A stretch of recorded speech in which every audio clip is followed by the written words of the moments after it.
ഗുരുവായൂർ ക്ഷേത്രത്തിലെ 30 ദിവസം നീണ്ടു നിൽക്കുന്ന ഏകാദശി വിളക്കുകൾ നവംബർ 12-ന് ആരംഭിച്ചു കഴിഞ്ഞു. വൃശ്ചികത്തിലെ ശുക്ലപക്ഷ ഏകാദശിയായ ഈ വരുന്ന ഡിസംബർ 11-നാണ് ഗുരുവായൂർ ഏകാദശി. നൂറ്റാണ്ടുകളായി ഏകാദശി ദിവസം ആചരിക്കുന്ന ഉദയാസ്തമയ പൂജ ഇത്തവണ ഉണ്ടാവില്ല. ദേവസ്വമാണ് ഇത് നടത്തിയിരുന്നത്. ഇത് ഡിസംബർ 11-ന് പകരം തുലാമാസത്തിലെ ശുക്ലപക്ഷ ഏകാദശിയായ നവംബർ 12-ന് നടത്തും. ക്ഷേത്രത്തിലെ 8000-ഓളം ചുറ്റുവിളക്കുകൾ തെളിയിച്ച് ഇടയ്ക്ക നാഗസ്വരവാദ്യത്തോടെ 3 ആനകളെ എഴുന്നള്ളിച്ചാണ് വിളക്കാഘോഷം നടത്തുക. പുരാതന കുടുംബങ്ങൾ, വ്യക്തികൾ, സംഘടനകൾ, സ്ഥാപനങ്ങൾ എന്നിവയുടെ വഴിപാടായിട്ടാണ് ഇത് നടത്തപ്പെടുന്നത്. ചില ദിവസങ്ങളിൽ രാവിലെയും ഉച്ച കഴിഞ്ഞും കാഴ്ചശീവേലി ഉണ്ടാകും.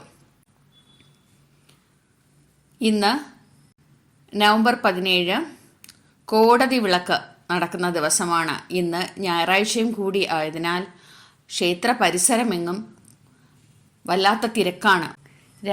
വെളുപ്പാഞ്ചാവിലെ 1:30 മണിക്ക് ക്യൂവിൽ നിർമ്മാല്യ ദർശനത്തിന് വേണ്ടി നിന്ന എന്നെപ്പോലുള്ള ഭക്തജനങ്ങൾക്ക് ദർശനം കിട്ടിയത് 8 മണിക്കാണ്. അത് കഴിഞ്ഞ് കാഴ്ചശീവേലിയും തൊഴാൻ കഴിഞ്ഞു.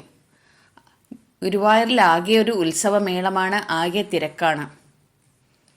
ഈ സമയത്ത് ശുപാർശ വഴിയുള്ള ദർശനവും വളരെ കുറവാണ്.